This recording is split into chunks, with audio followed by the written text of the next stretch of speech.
तर जनावरांची गरज म्हणजे स्वच्छ मुबलक पाणी भरपूर प्रमाणात मिळालं पाहिजे. जनावरांना चांगल्या पद्धतीचा चारा मिळाला पाहिजे, पशुखाद्य मिळालं पाहिजे. रोजच्या दैनंदिन आहारातला एक 70 ते 80% हा ओला चारा पाहिजे. 20 ते 30% हा वाळा चारा. वाळा चारा म्हणजे गव्हाचं बुसकट येईल त्यात, हरभऱ्याचं बुसकट येईल, आपला शाळवाचा कडबा येईल किंवा हायब्रिडचा कडबा येईल.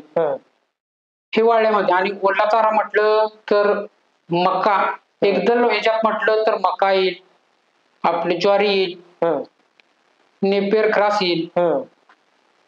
हा ओल्या चाराचंही झालं. किंवा वेगवेगळ्या प्रकारची आपले गवत असतात ते वेगवेगळ्या प्रकारची गवत. जनावर म्हटलं तर मिक्स करून खाद्य द्यायला पाहिजे. स्टोअर करून ठेवणार, नंतर रोज करणार, परत शेणावाटे काय होते बाहेर पडणार. असं जनावर हा 4 पोटाचा प्राणी. नमस्कार, स्वागत आहे तुमचं संवाद ध्येय वेड्यांशी या पॉडकास्ट चॅनलवर. मी आहे तुमचा होस्ट विनोद पाटील. आज आपण बोलणार आहोत ग्रामीण भागातील शेतीला पूरक असणारा व्यवसाय म्हणजे दुग्ध व्यवसाय. आणि दुग्ध व्यवसायामध्ये जनावरांची काळजी कशा पद्धतीने घेतली पाहिजे याबाबत आपण चर्चा करणार आहोत. आणि आपल्यासोबत आहेत पशुवैद्यक डॉक्टर संतोष माळी. डॉक्टर संतोष माळी हे अनेक वर्षे या व्यवसायामध्ये कार्य करत आहेत. गेली कित्येक वर्ष ते पशुपालकांना मार्गदर्शन करत आहेत. आज आपण त्यांच्याकडून जाणून घेणार आहोत पशु व्यवसायामध्ये कशा पद्धतीनं जनावरांची निगा राखली पाहिजे, या व्यवसायामध्ये फायदा आहे की नफा आहे की तोटा आहे, अनेक गोष्टींवर आपण त्यांच्यासोबत चर्चा करणार आहोत. स्वागत आहे तुमचं आमच्या कर्तृत्व मंच शोवर. सर्वप्रथम आपण आमच्या श्रोत्यांना आपली ओळख करून द्यावी. नमस्ते, मी डॉक्टर संतोष माळी, माझं गाव ढवळी. मी गेली 12 ते 13 वर्षे पशुवैद्यकीय क्षेत्रात एक पशुवैद्यक म्हणून काम करत आहे. सर, जनावरांचे आरोग्य टिकण्यासाठी दैनंदिन निगा कशा पद्धतीने त्यांची केली पाहिजे? तर मी पहिल्यांदा तुम्हाला एक सांगू इच्छितो, जनावरांचं आरोग्य म्हणजे त्यांच्या म्हणजे निवारा झाला म्हणजे जनावरांचं आरोग्य झालं असं ही समजूत चुकीची आहे. पहिल्यांदा ती समजूत चुकीची आहे. लोकांनी निवारा झाला, पत्र्याचं शेड मारलं, चांगलं हे केलं म्हणून जनावर पाळले असं नाही. जनावरांचं आरोग्य म्हणजे त्याला मूलभूत गरजा काय, त्याचा चारा, चांगल्या प्रतीचा चारा, स्वच्छ मुबलक पाणी आणि हवेशीर गोठा, हे 3 झालं तर आपल्याला जनावरांकडून म्हणजे दुधाची अपेक्षा करता येईल. सरासरी लोकांचा आता विचार काय थोडा चालू आहे की आपलं बंदिस्त गोठं असं जनावर बांधलं म्हणजे जनावर पाळलं, हे होऊ शकत नाही. तर जनावरांची गरज म्हणजे स्वच्छ मुबलक पाणी भरपूर प्रमाणात मिळालं पाहिजे. जनावरांना चांगल्या पद्धतीचा चारा मिळाला पाहिजे, पशुखाद्य मिळालं पाहिजे. आता दूध देणाऱ्या गायी असतील, म्हैशी असतील, यांना कशा प्रकारचं अन्न व पूरक आहार द्यायला पाहिजे? प्रथमतः दूध देणाऱ्या जनावरांचं म्हटलं तर जनावरांना सरासरी एक म्हणजे रोजच्या दैनंदिन आहारातला एक 70 ते 80% हा ओला चारा पाहिजे. 20 ते 30% हा वाळा चारा. वाळा चारा म्हणजे गव्हाचं बुसकट येईल त्यात, हरभऱ्याचं बुसकट येईल, आपला शाळवाचा कडबा येईल किंवा हायब्रिडचा कडबा येईल. हे वाळ्यामध्ये. आणि ओला चारा म्हटलं तर मका, एकदल ह्याच्यात म्हटलं तर मका येईल, आपली ज्वारी येईल, नेपियर ग्रास येईल. हा ओल्या चाराचंही झालं. किंवा वेगवेगळ्या प्रकारची आपले गवत असतात ते वेगवेगळ्या प्रकारची गवत, असं मिक्स करून खाद्य द्यायला पाहिजे. म्हणजे 70 ते 80% ओला चारा, 20 ते 30% वाळा चारा. आता तसं विचार केला तर आपला सांगली कोल्हापूर जिल्ह्यात ओला चारा म्हणजे काय, माणसांची ही झाल्या मनस्थिती, ऊस. आपल्याकडे जास्त प्रमाणात ऊस पिकतो. बरोबर. ऊसाचा पाला घातला किंवा ऊस तोडून घातला तरी तो ओला चारा होऊ शकत नाही. जनावरांना पूरक चारा होऊ शकत नाही. ऊसामध्ये काय असतं, ऊसाच्या 2 पेऱ्यामध्ये जे आपलं तो डोळा आपण म्हणतो, त्यात कॅल्शियम ऑक्झलेटचं प्रमाण जास्त असतं. त्यामुळे जनावरांच्या अंगात जे कॅल्शियम तयार, आपण काय म्हणतो ऊस घातला कॅल्शियम मिळतं, जनावरांना फॉस्फरस मिळतं, तर त्याच्या उलट आहे.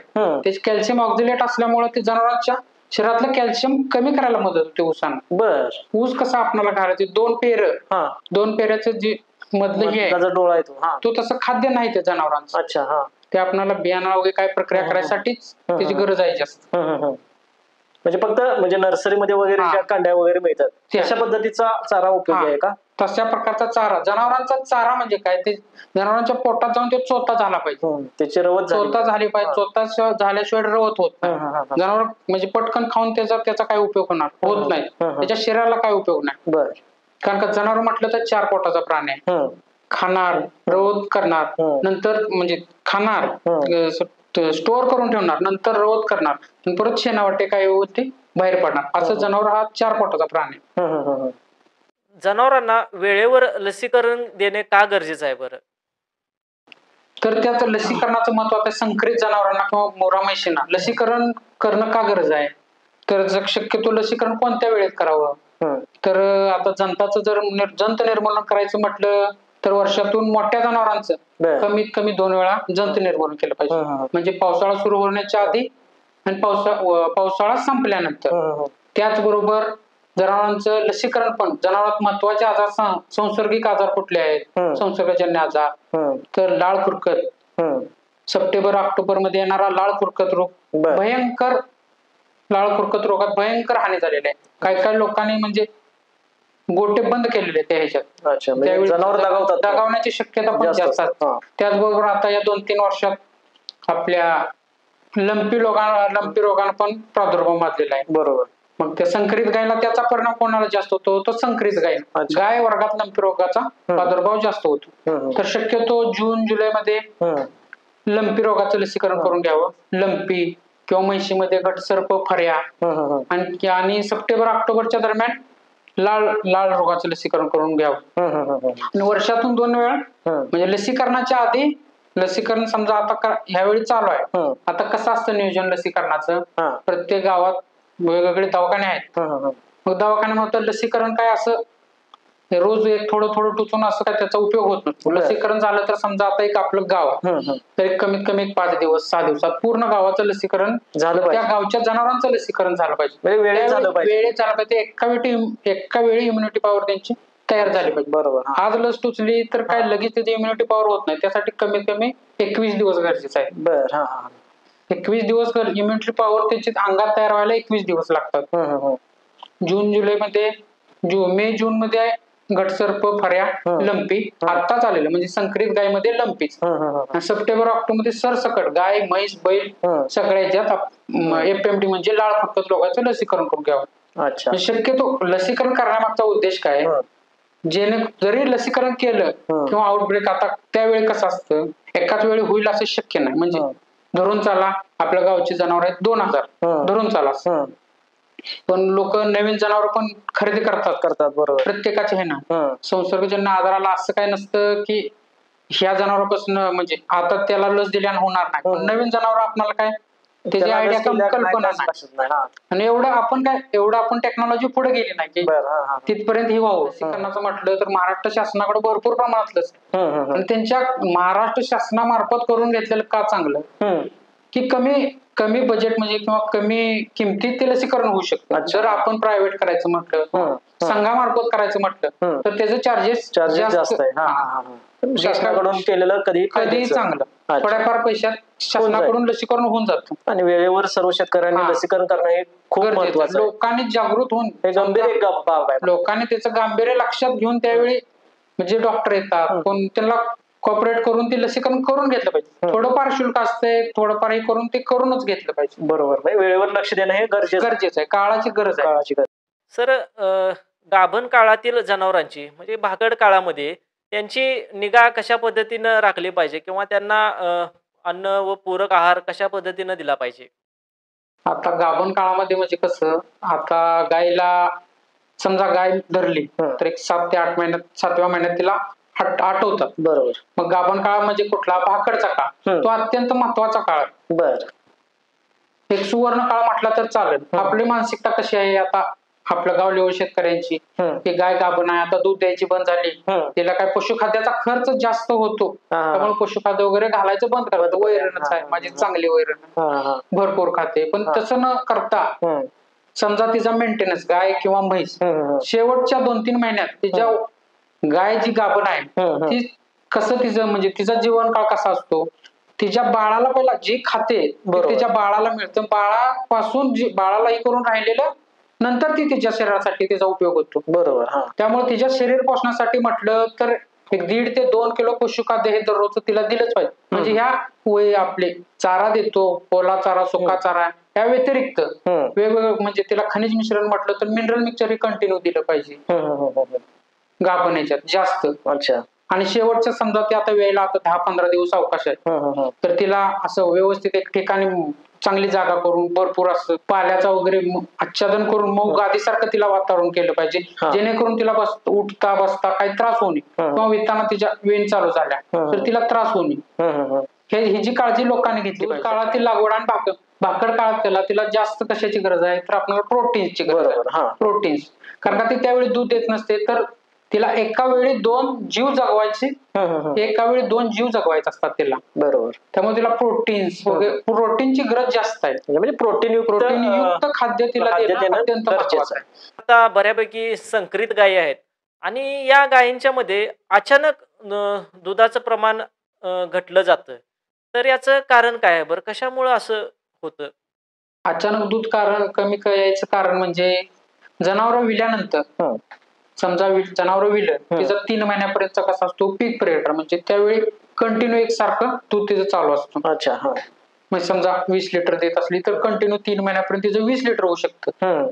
मग त्यावेळी तिला सगळ्यात जास्त म्हणजे रक्त आणि पाणी मिक्स होऊन दूध होतं.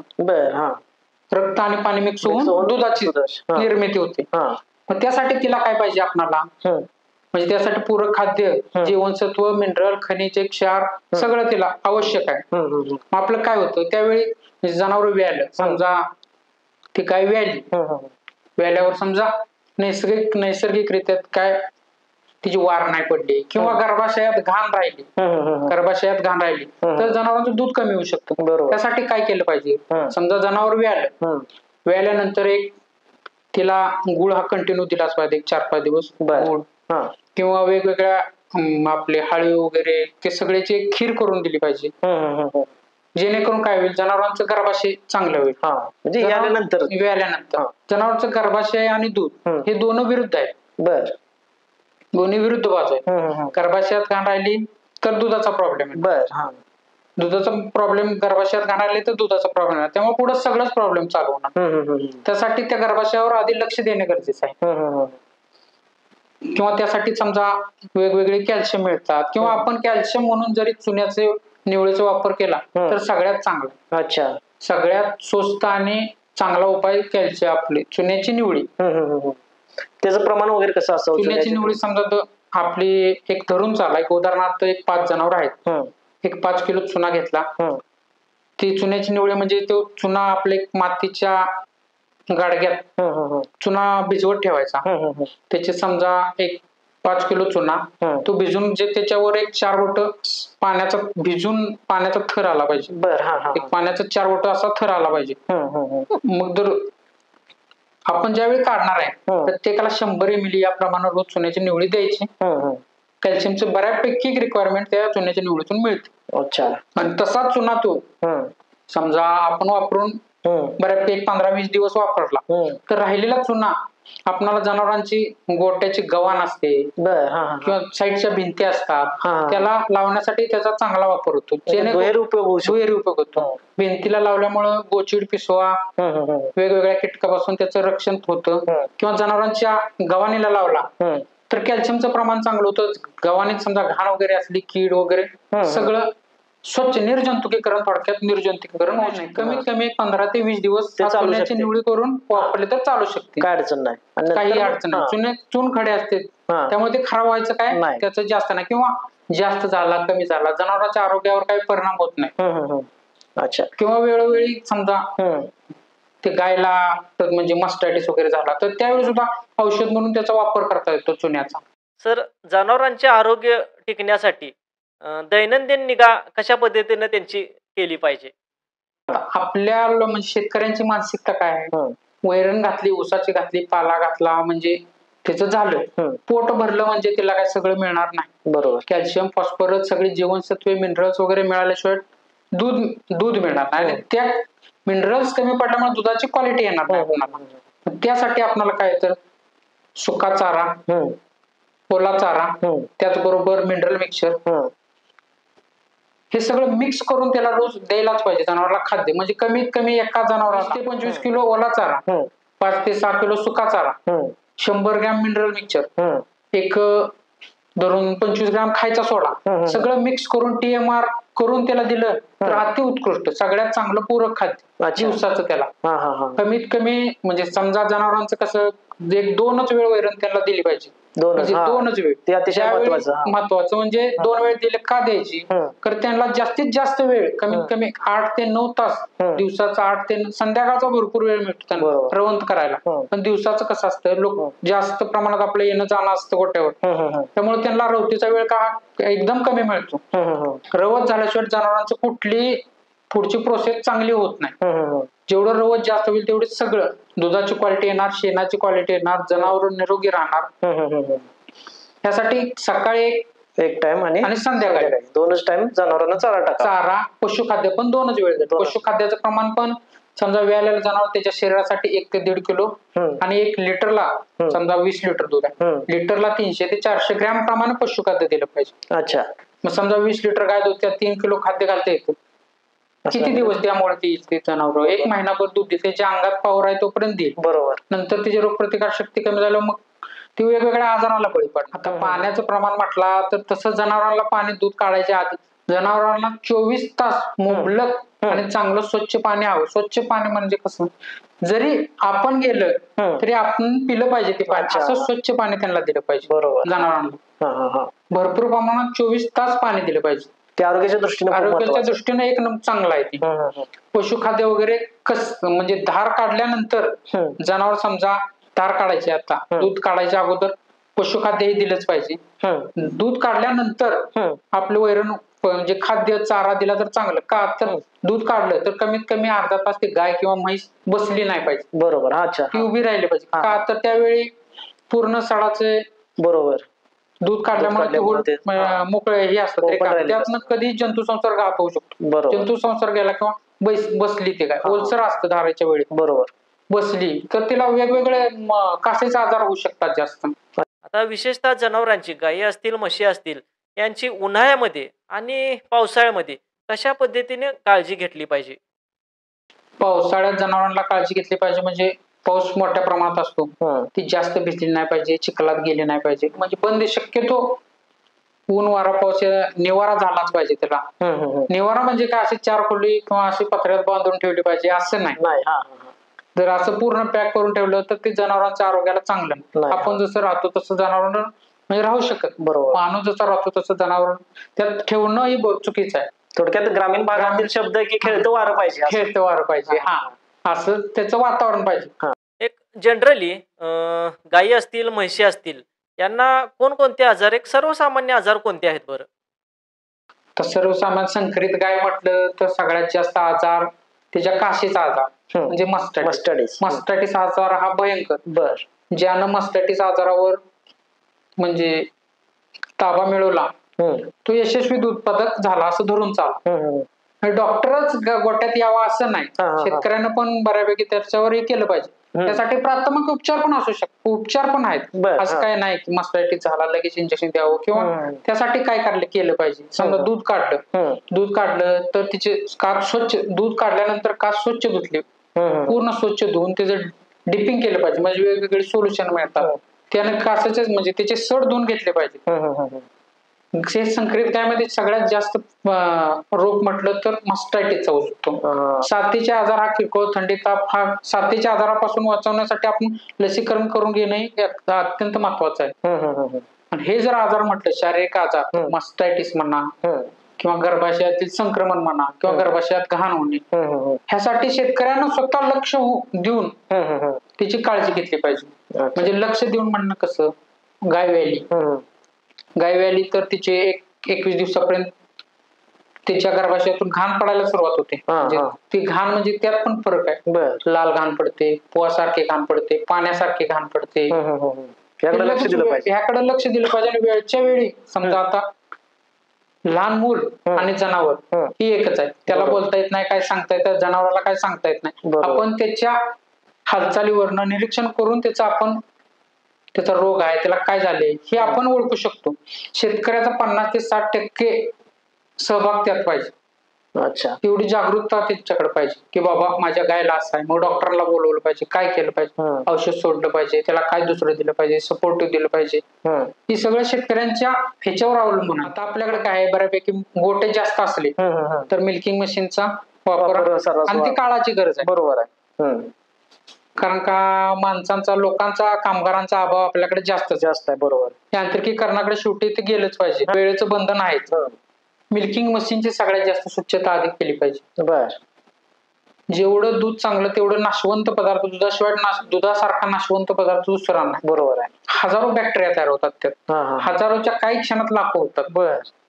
जर दूध काढलं ती मशीनची काळजी, मिल्किंग मशीनची काळजी घेतली पाहिजे. मिल्किंग मशीन रोज व्यवस्थित निर्जंतुकीकरण केलं पाहिजे, जेणेकरून आपल्यामुळे त्या गायला त्रास होऊ नये. बरोबर. एखाद्या वेळी दुधामध्ये रक्त येतं किंवा दूध घट्ट होतं, तर अशा वेळी काय केलं पाहिजे, कोणते उपाय केले पाहिजेत बरं? दुधाचं रक्त कशामुळे येतं तर ह्याचा म्हटलं तर ह्याचं कॅल्शियम फॉस्फरसचं ऑब्सॉर्प्शन नाही झालं तर दुधातनं रक्त येतं. किंवा हा एक प्रकार. किंवा कासेला जोरात मार लागला तर दुधातून रक्त येऊ शकतं. दुधाचं रक्त शक्यतो काय जास्त येत नाही, पण जर समजा आलं तर त्यावेळी काय केलं, एक प्राथमिक उपचार म्हणून आपण 2 मुठी कडीपत्ता, 2 मुठी शेवग्याचा पाला, त्याच्याबरोबर एक 200 ग्रॅम गूळ, सगळं मिश्रण करून, बारीक मिश्रण करून त्याला खाऊ गेले, दिवसातनं 3 वेळ खायला दिलं पाहिजे. जास्तीत जास्त वेळ तिची कास किंवा आपण बर्फाने ती कास शिकली पाहिजे. जरी समजा त्यातून नाही झालं तर लगेच त्वरित डॉक्टरांना बोलवून त्याच्यावर उपचार करून घेतला पाहिजे. सर, आता बाजारामध्ये जनावरे विकत घ्यायला गेल्यानंतर अनेक शेतकरी या व्यापाऱ्यांच्याकडून जनावर विकत घेताना फसतात. तर तुम्ही शेतकऱ्यांना काय सांगाल की कोणत्या वंशाची जनावरं खरेदी केली पाहिजेत? उत्तम वंशाच्या निवड शेतकऱ्यांना म्हटलं तर विकत घेण्यापेक्षा माझं वैयक्तिक मत आहे, शेतकऱ्यांना आता तंत्रज्ञान खूप पुढे गेले. म्हणजे 5-10 वर्षापूर्वीचा काळ आता राहिला नाही. वेगवेगळ्या प्रकारचं वेगवेगळे, म्हणजे त्या गायला आधी पूर्वी कसं होतं, गाय भरवायची म्हटलं तर तिला नैसर्गिक किंवा वळू दाखवायलाच लागत होतं. गायला वळू दाखवायला होता, म्हैशीला रेडा. बरोबर. नैसर्गिक पद्धतीनं भरवली जायची. आता तंत्रज्ञानामुळे आपण एकदम पुढे गेलो. बरोबर. समजा गाय आपली 20 लिटर क्षमतेची आहे, वेगवेगळ्या प्रकारचे, वेगवेगळ्या कंपनीची चांगल्या प्रकारची सिमेंट स्ट्रॉ आता उपलब्ध झालेली आहे.